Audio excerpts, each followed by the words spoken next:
Welcome back, everyone. My name is Eltimar, and we are going to be continuing our Let's Play of Disco Elysium.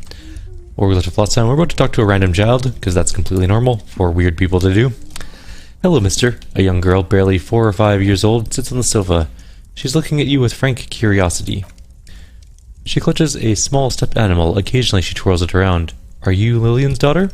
Yes, I am, little Lily. She gazes at you with her big eyes. You know my mom? Yeah, we met earlier. That's nice. My mom is great, she nods. She's never angry or anything. What's this? I show her the stuffed bird we took from the ceiling. It's a grouse, she yelps, smiling broadly. You might be able to get on guard's good side if you make up for the squaw you broke. Yeah, but what's it for? I don't know. Can I have it? I know someone who really likes stuffed birds. Sure, I mean you already took it. I don't like it anyways. It looks angry. What are you holding? It's Lambie. He's my friend, sort of. Like, she holds the fuzzy beast up to demonstrate. Lambie's a stuffed lamb that admittedly has seen better days. One of the eye buttons is missing, and the fur is tattered in several parts. Lambie looks like he's fallen apart. Yes, Lambie has lived a long life. She waves the lamb around in the air. Lambie was a she stumbles on her words. Revolutionary? Yes, she yelps aloud or happily. Lambie was a resolutionary. Goodbye. Bye. The girl's large, curious eyes remain fixed on you. Alright, when we took her bird, she said it's cool because it's an angry-looking bird. We can go give it to that guy. Oh, we have a new thought. Hang on. Something happened. What's our new thought process? I just noticed that there's a dot over the thought. We need a skill point then to unlock another thought thing. Can we get one? We don't have one. Bringing of the law. Lawjaw. -1 rhetoric for weird jaw. Well, I kind of want to know what it does now. I just find them so fun. I don't even know if they're helping us all that much, because a lot of them are giving us negatives, actually, if we look at them. Let's go here. Like, this one gives us... Well, this one gives us pluses, but... -1 logic. That one's fine. +1 page threshold's fine. 10 cents for every green orb clicked is really useful. But -1 visual calculus and -1 authority. However, left-wing dialogue options give +4 experience, so that does help too. Perception is increased. That's fine, actually, too. Most of them are actually okay, but we did get -1 logic, -1 visual calculus, and -1 authority, which is not the worst things in the world, but still. Let's talk to these kids. The scruffy-haired little boy kicks a stone. He can't be more than 5 years old. The other one looks indistinguishable from him. He watches his brother kick the stone with his tongue lolling out of his mouth. He must be Lillian's twins. This one doesn't say anything, kicking the concrete with his worn-out sneaker. Lily's our mom, explains the other one, tongue still lolling out of his mouth. I already said that. The stone kicker laughs suddenly. His head is too large for his shoulders. The other one laughs as well. Wow, so intellectually stimulating. Is little Lily your sister? Point to the house. Yes. You okay? You guys look identical. The stone-kicking one becomes frantic all of a sudden, as if that's something to be scared of. The obvious fact that you just stated. He looks just like me, the other one says. Yeah, I said that too. The boy doesn't answer. His brother throws another rock. Both their hair is covered in some kind of dirt. You're bad with kids, the lieutenant remarks with evident glee. And what are you, Kidmaster General? Maybe I am, he grins. Now how about some actual police work? We're not getting anywhere out here. Children are stupid. Haha, the scruffy-haired kid laughs as though in agreement. You're stupid, the other one tells him, suddenly very serious. I'm just gonna go in a second, but how about I ask you something else? Nope, we're leaving. Alright. We also have something in our inventory, probably an inspect thing we can interact with. Oh, it's the tape, right. We should go play that. We have 2 tapes to play, actually. We have the Door Runner Mega Mix, and we have our actual song. Whoa, stop. A little back swallow circles above you. You hear it chirp. We're gonna head towards the, church in a sec here. Oh, there's something, hang on. Water runs from the west. The source is upstream. A broken pipe, perhaps? It's down here. Nothing, we can't go any further this way. Okay. We've reached the end of the world on that side. Let's go up. Oh, there's a chest here. Did we already loot this? I don't think we've been down this far. We should probably sell some of our drugs. We have so much magnesium. Actually, I don't know if we're allowed to sell medical stuff. We have 9+. There are 2 people up there. Oh, there's a bunch of stuff here to loot. And more things over here. Oh, these are the people. Tiny cages, carefully constructed. These are the people we were looking for. These soggy logs smell of ignition fluid, they still won't light up. It's almost impossible to get a fire going this near to the ocean. 45 cents? It's already 5 p.m. These heavy military blockades are riddled with bullet holes, crumbling. These are the guys we were looking for, though. There's also something over there. I think that might be what we're looking for. Nice and easy. No way out, little guys. Not out of this jam. There's a cylinder on the ground in which the man is arranging some netting. It looks like some kind of a trap. He notices you. Who's there? Oh, the police. Hello, officer. Hi. Is that the police? Why's the police here? Don't worry, Gary. I'll handle it. You must be Moral, the cryptozoologist. Away with the pleasure. That's sarcasm. He takes no pleasure from your appearance. Lena sent me. She's been really worried about you and is waiting for you to get back. Ah, of course. Thank you for passing along the message. That damned waterlock is broken, and we can't go all the way around the 881. The 881 is a raised motorway that separates Martinez from Jamrock. The labyrinth of streets underneath it makes it difficult to pass, not like walking over a nice waterlock. The waterlock's been fixed. It was fine when I crossed it. I withhold. Actually, you know what? That was me. I broke the waterlock with my motor carriage, but it's fixed now. You can go back. You broke the waterlock with the motor carriage? But there was a billboard in the canal. Not a vehicle, it said Samaran Butter. No, it was all me. I caused your delay, and I'm sorry, but you can return now. Did he say we can go back now? Yes, Gary, we can go soon. If you see Lena, tell her I won't be long. Sir, your wife is waiting for you. I just have to do one more round. See if the phasmid has taken the bait. Then we're going. He refastens a bit of netting that has come loose in the wind. His hands are large and weather-worn, but also used to delicate, precise work. Tell me more about this phasmid you're looking for. Well, first of all, it's damn difficult to find, which is why we've been knee-deep in the reeds laying traps for it. What makes it so difficult to find? Good question. Being a phasmid of the order Phantasmodia, a ghost insect, it disguises itself as plant matter, in this case, the reeds. He looks around. Awful lot of reeds around, aren't there?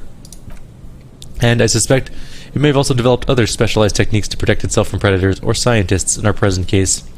What sorts of specialized techniques is the phasmid using to hide itself? It's my hypothesis that it involves certain electrochemical defenses that allow it to interfere with animal perception, impeding pattern recognition, confusing the visual cortex. But I cannot describe how these defenses work, much less how they evolved without studying a live specimen. Yes, it makes perfect sense. You're beginning to suspect there's something paranormal about this phasmid. How big is a phasmid? I'm expecting it to be quite giant. One known species of phasmid, called the Megaphasmodia Zwenensis, is about the size of a grown man's forearm, so he leaves the conclusion up to you.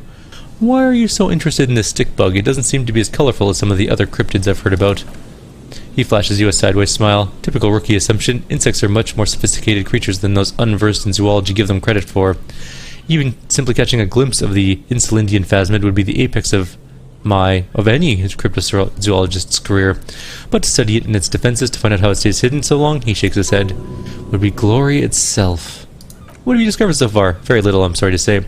No one's ever captured a specimen, so all our information is based on first and third hand accounts.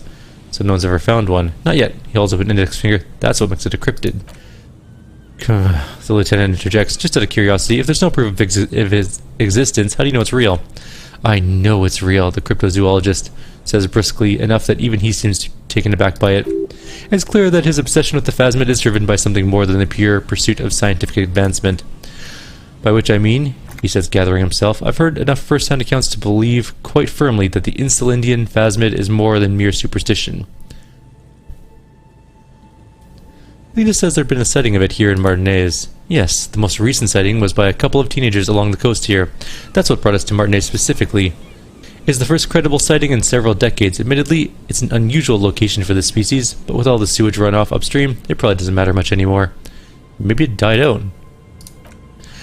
The cryptozoologist shakes his head vigorously. I have to resist the thought. Such an extraordinary creature is doubtlessly highly resilient. After all, it's generally thought to be capable of parthenogenesis. He means asexual reproduction. The females of the species don't need to mate to produce viable eggs. This makes it easier for a species with a small population to survive. This arouses no special actually, females reproducing without males? A travesty, a crime against passion and common sense. Nature does not concern herself with ethical propositions. As a scientist, my interest is strictly dispassionate. Tell me more about these traps. Well, he points to the cage of mesh and wiring on the ground. They may not look like much, but Lena designed them quite cleverly. I'm sure they'll do the trick. Lena designed the traps? Yes, he says with some pride. How do they work?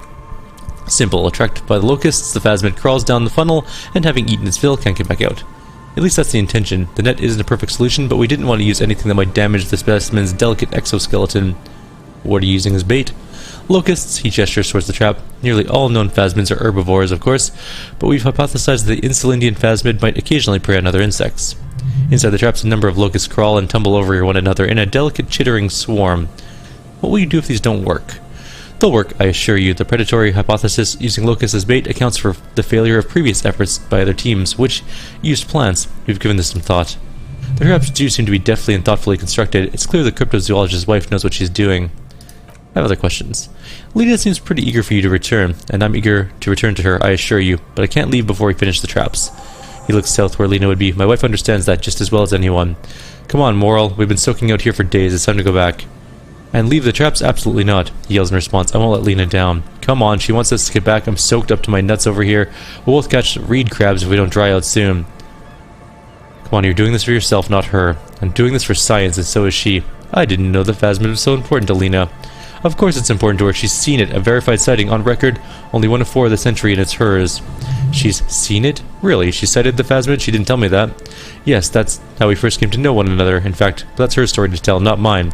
She coughs and then continues, or he coughs, sorry. Needless to say, you must ask her about the mysterious phasmidoid. Suffice to say, it's been our dream to find proof of the Insulindian phasmid together. I can't abandon the course now. Another cough. Into his fist this time. Maybe you could go back to the whirling, warm up, and come back to check the traps later. No. The traps need to be monitored on a regular schedule. What would we do if the phasmid were to starve while we were sipping tea at the hostel? He's dead set on this. I could go for some trap setting. What if we checked the traps for you? He looks at you with obvious surprise. I didn't expect you to take an interest in our work here, officer. Cryptozoology and detective work are very similar. Yes, indeed. Both require a great deal of research, attention to detail, and above all else, persistence. What do I do if there's a phasmid in the trap? Bring it to me at once. Just make sure the trap is closed tight. He's uncomfortable with the possibility that you'll claim the find, but he's lying about this even to himself. What if I encounter the phasmid in the wild? That's highly unlikely, officer, but in the event you do, he takes out a small white can. I'll spray you with the pheromone mixture I developed. It's made of musk and research chemicals. The pheromones should attract the insect to you, or at least prevent it from bolting at the sight of you. It's quite potent. It'll last about a week.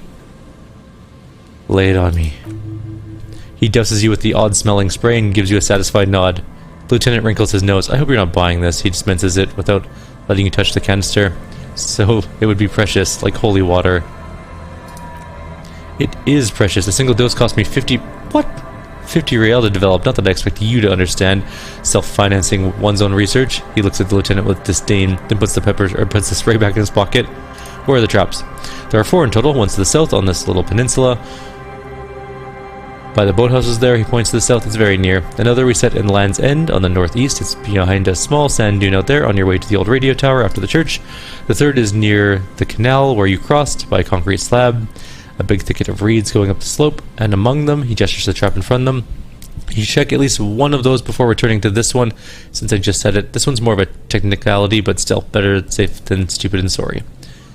That seems like a lot. We really don't have time for this extracurricular venture. The pursuit of knowledge is its own justification. Is it? He doesn't look too convinced, but the small shrug indicates why not.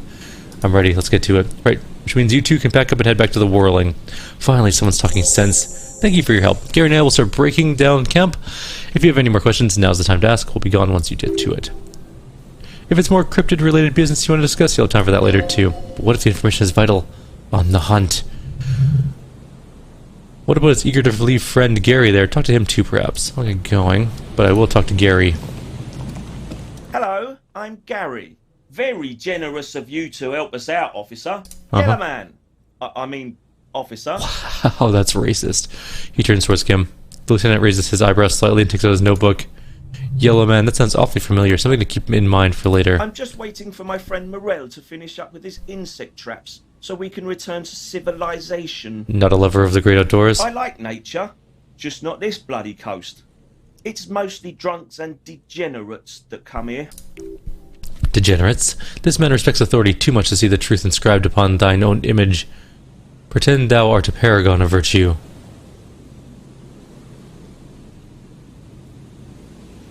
I am neither of those things, I can assure you. I am a by-the-books, clean as a whistle officer of the law. I'm not even tempted to touch intoxicants. I've been tempted on occasion, but someone has to stay strong for Revocol. His gaze shifts to the soggy pile of logs at his feet. He pronounces Revocol with a hard K, unlike other people. Serious question time. This man is no innocent. No one is. You said Revocol? I like to pronounce it the hard way, the old way, the Vespertine way. He nods solemnly. He winks at you, trying to relay some hidden message, inviting you to mispronounce it too, perhaps. It's odd. It's a secret rite, a very fringe nationalist handshake, probably. Is this your mug? I hold the Yellow Man mug. My mug? Why would you think that? You said Yellow Man. That's not something many people go around saying. Really? I hear it all the time. All in jest, of course. No offense meant to anyone. Still seems suspicious. Did I mention the mug was found at the scene of a lynching? Okay, I admit I threw the mug away in the trash container behind the hostel. I know I shouldn't have, and I'm very sorry, officer. He pauses. You're not going to find me, are you? Nah, Gary, I just want information. Whew, he's visibly relieved. Thank you. You won't regret this. I won't use another man's property to dump my garbage ever again. I don't know what got into me, really. Work has been stressful lately. Damn Koikos, price dumping us out of competition. What did you do, Gary? Nothing, just answering some questions, helping out the law. Here we go, start pumping that sweet info. How'd you get into the trash container? I know a guy who works with the trash collection services, CS Municipal. He gave me a master key for the trash containers of Martinez. Why would you need to get into everyone's trash? So I can use the Whirling's trash compactor to store my own stuff, he says, bowing shamefully like a fallen knight. Garbage disposal is expensive as hell. Damn, Himians run it like a mob. I'm sorry, okay. I thought I could cut costs. I shouldn't have disgraced myself. Disgraced, the lieutenant raises his eyebrows and looks up. No need for the histrionics, sir. It was, after all, just a trash container. He studies his reaction. Gary doesn't answer. Gary, did you put the clothes of our murder victim, the man who was hanged behind the whirling rags, into the trash container? Officer, please. He raises both his hands. Let me explain. It's not like that. Do. I was only cleaning up. I live right across the yard from where he was hanged, and I saw him stripped naked, all the clothes lying around in the yard, smelling. People are animals, you know. Okay, then what happened? Then I came out to clean up the rags because nobody else would. I put them into the Whirling's trash along with the broken mug, admittedly. He changes his mind mid-sentence. Okay, I was coming to throw the mug away, and well, I threw the mug there and the clothes too. Right, it was just civic duty, the lieutenant remarks drolly. Exactly, that's what I was doing. Civic duty. As he shifts uncomfortably, a series of clicks like the clinking of glass beads against one another as they roll across a hardwood floor. You've heard this sound before, but where? You wouldn't know anything about the victim's missing armor, would you? Armor? No. He changes his mind. I mean, yes, of course I know he was wearing armor, but I don't know anything about it. An infant can see he's not telling the truth, but he's too scared to admit more wrongdoing. What's that sound? What sound? That clinking I just heard when you moved. Really? He fans his arms out slowly, and this time his motions are soundless. There's a lot of weird stuff here in the reeds. Insects, trash, could be the wind shifting some garbage nearby. Let's move on for now. I hope I could help your investigation in my small way. He's visibly relieved it's over. Wait, does this mean you've been into his apartment on Everett's behalf? That was his colonial mug collection. Perhaps this could soften him up further. You were... Actually, so Gary, you live nearby in an apartment in Martinez? I pointed in the direction. Sure do, officer. His eyes narrow slightly. He's wondering where this is going. Have you found your door open lately? In my home? Yes. When I was going to, he turns pale. How did you know? Nothing. I just wanted to know if your door has been unlocked lately. Now I have. Is this about the Union? Did the big man open the door? I nod. Don't worry. I didn't go in. So you work for Everett Clare. He realizes what's going on, changes his tone. Officer, please tell him we're good. No, tell him I'll make it up to him. What have I done? I'll send the muscle after me. The man looks around whispering. He makes sure no one hears you talk. Relax. Everett doesn't like the article you want to write. Don't write it. It'll be fine. The article about the businesses? How does he know? He shakes his head. No way in hell I'm writing it now. Tell him I'm as silent as the grave. I won't cause any more trouble, he whispers. I'll be Mr. Cooperation. The Union doesn't have to worry about me. They're honest. Vacholiers, honest men. The weather vane is turned, the lieutenant remarks with a smirk. He cannot be unturned. He clearly liked his squirming. He may even have changed his mind about the whole door-opening operation. Do you know anything about the man hanged behind the whirling in rags? I told you everything I know, sir. I'm truly sorry for the mug, but I have nothing to do with that. He shifts uncomfortably in his clothes. Uncomfortable shifting doesn't make him a killer. Though it is something else. Are you a cryptozoologist too? No, I helped Morel with the research sometimes, and I've learned some things along the way, but I don't usually go in for picnics like this on my own. There's probably a follow-up to this, but you can't think of any. Doesn't matter. Waste of time anyways. Gotta keep moving. You were surprised to see my colleague, Kitsuragi. Not many Saolites here, or anywhere other than Seoul. Soulites, I guess. I meant no offense, truly. Do you remember how we met in Measurehead, and I said the next racist would be a really good one? Yes. Well, He gestures towards Gary as though he was presenting a work of art. This is the racist. Yes, our lucky racist. Hey man, he blushes. All I meant to say is there's not many soulites around here. I'm just stating a fact. Do you have a problem with soulites? No, no problem at all. He flashes an impenetrable smile at Kim. Sounds like some conspiracy topic. You might be able to discuss them with him when the lieutenant isn't here, if you can remember it. Alright, we're gonna save and then try and steal his... do this Always thing. a pleasure. I mean, officers. We did succeed. That shirt looks very uncomfortable on him. Look at the buttons, barely keeping that thing together, as if something was ready to rip out from underneath. Something worn underneath it. Yes, like a piece of ceramic armor, for example. One that makes a clicking sound when the plates meet each other. I don't think that's the way you spell meat for that particular situation.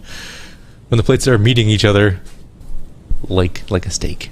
Resembling pearls or marble, stolen from the corpse in the yard near where he lives.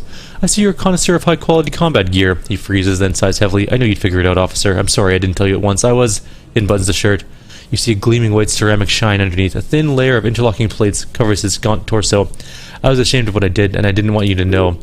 We're not detecting falsehood, sire. He's gearing up to admit the truth. Gary, what's going on? Later, more I got apologizing to do. No, you got explaining to do. The lieutenant's tone is icy. Give me the armor now. He sighs again and hangs his head and unbuttons his shirt fully. A cuirass that matches the dead man's boots comes into view. Soon it's in your hand, smelling of his sweat. But so light to hold, like a bag of cotton. Why did you really put those clothes in the trash? Everyone was picking up the pieces off of him and I was watching them do it. And they scattered his clothes all over the yard. Everything was smelling. He looks at his feet. So I went there to take out my trash and started cleaning up all those rags on the ground. Him swinging there and he swallows. I had a lapse of honor, sir. I thought, he's a foreigner. They all say he wasn't from here. Only the cuirass was left, so I stripped him of it. It was early in the morning, no one saw me, I took it with me. It was a mistake. Had I known it would give you guys trouble, I wouldn't have. His lips start quivering. Fuck. We're detecting sincere contrition here, sire. He's not trying to flatter anyone. It's okay, the lieutenant jots something down in his notebook. It was a loose end and you're tying it up now. I'm so fucking sorry I called you Yellow Man, he says silently. Solite officers commanded the suzerain's navy. Most of them sided with the king when... He shakes his head. They were thoroughly conservative men, he realizes suddenly. Why did you lie to me, Gary? Because I was weak, he says, staring at nothing in particular. I should have told you the moment I saw you, but... The hell, Gary, you in trouble? I'll explain later. He doesn't muster up the strength to yell. Do you know who killed the hanged man? I always thought it was the Union, but I sure as hell won't go around saying that anymore. You have my word. I don't know. And I won't be running my mouth on this subject anymore. That's all he knows. Are we done here, Gary? Yes, absolutely. I will never do anything like this again. He looks around, relieved of some burden. His mouth quivering. I won't mess with Mr. Clare either. You have my word. Thanks. So we have a new suit of armor. Let's take a look at that. I'm very excited. We have the Fairweather T500 Cuirass. +1 pain threshold, +1 volition, +1 empathy. It goes in the shirt slot. We can put it on there. Now we have battle armor. We still look just atrocious. We are the worst dressed character I've ever seen in my life. I'm gonna wear different glasses. Oh yeah, that's what I'm talking about. Alright, what else we got? Windbreaker, eh? -1 drama, though. We need a hat. We don't have... Oh, if we took off our hat because we needed the rhetoric, I think it was. Let's go put our hat back on. We only have one hat. It's really odd. What's our tie do? +1 Inland Empire versus +2 drama. Nice bow tie. Alright.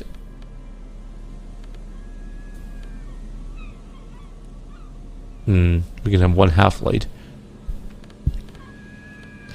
So many clothes. Anyways, let's get out of here. We still have our same-ish tools. Now we have battle armor on. Combat armor, I should say. There was something over here, though, I saw. Could this be the buoy that Classier told me about? A metal and plastic contraption bobs up and down amidst the trembling reeds. At first it looks like trash, but if you look closer... That over there, he points to the strange-looking object, must be the buoy Classier told us about. The one she hid her passport in. We should take a look. Ooh, hidden things, secrets, lies. Pick up the buoy. You lift up the buoy out of the water without much effort. It's not tied or anything. The cords dangling from the bottom appear to have been cut. I examine the plastic ball. The number 11 has been written on the yellow plastic. It hasn't been in the water for very long, but it's already discolored and slimy with silt. A latch holds it closed, but only just barely. The brittle metal of the latch has cracked. Simple construction, very unsafe.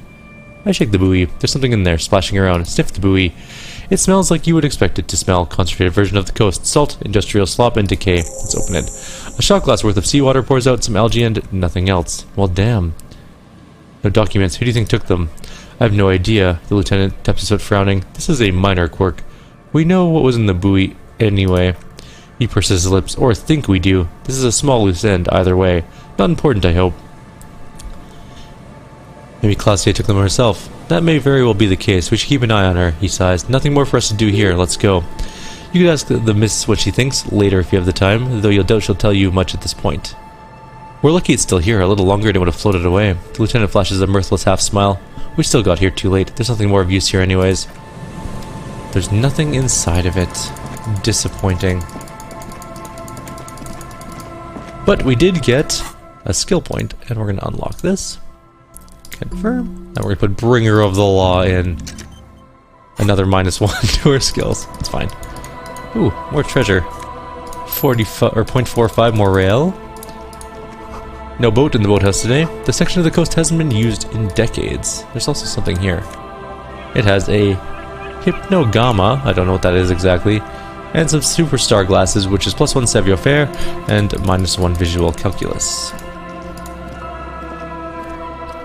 There's a trap in the reeds at your feet. Looks like the same one you saw Morel set before. Some mesh, same wiring. Look around. Behind you, the ruins of a residential building loom over the reeds. They whisper amongst themselves confidentially. Snowflakes cling to their shivering stems. Reach for the trap.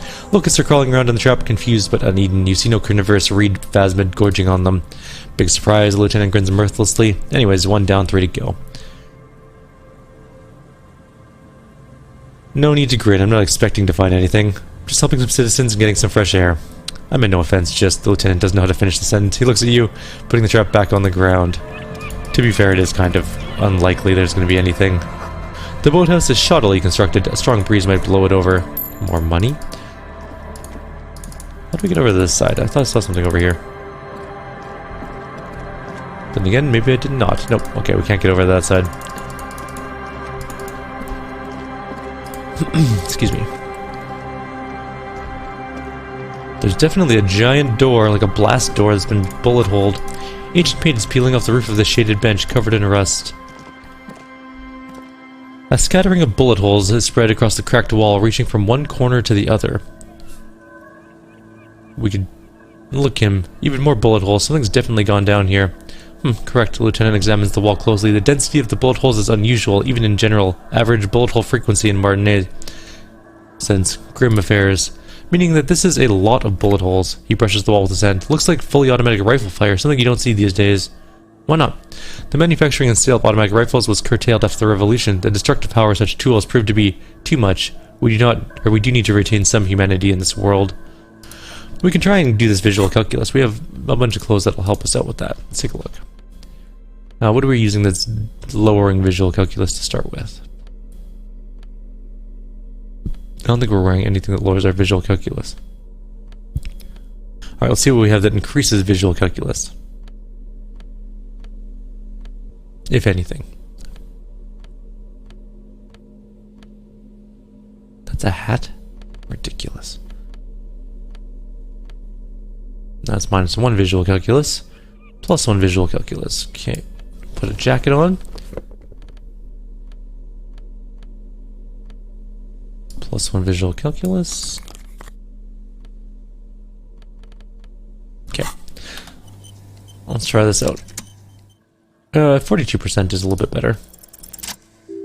A row of ghostly shades stands facing the wall. There are many of them. A dozen at least, their heads lowered, their eyes blindfolded. It's quiet.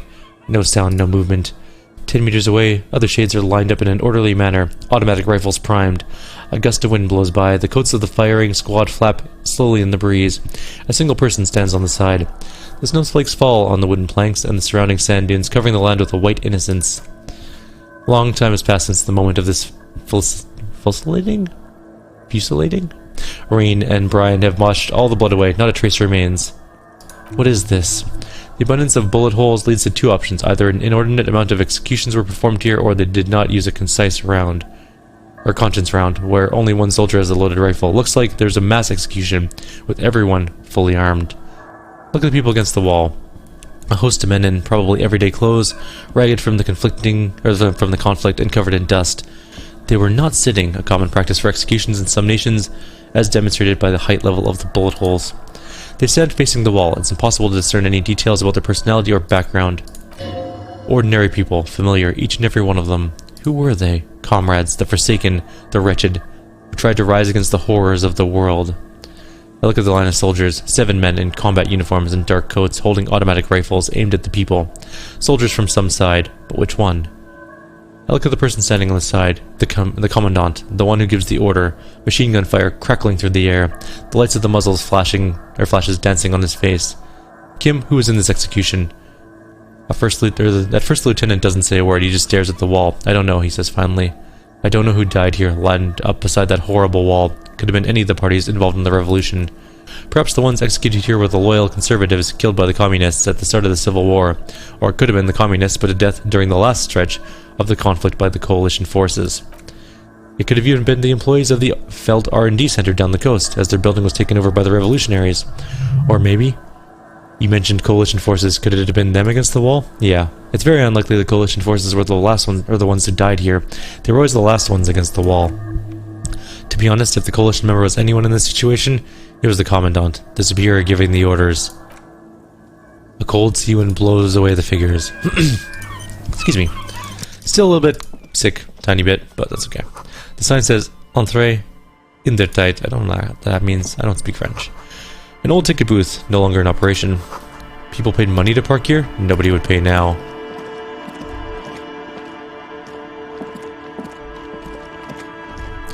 We are at 31 minutes. We're going to just end the video shortly. We're just going to loot these last couple things here. Bunch of bottles and some cash. I wonder if we can go inside the building. It looks like it's not accessible though. The door is not only barred shut, it's inaccessible. We also found a found Pippo. Plus 2 logic, minus 1 perception. Alright, well, that's going to be it for this video, I guess. We're going to call it here. We do have another skill point. I'm not sure what we're going to put it in yet, but we'll figure that out eventually. I will leave you all here for the moment. We'll do another video like this one today. I do want to get more stuff done. I think we're over here, technically. Something like that anyways. So, for now... Take care, and I'll see you all next time. Have a good morning.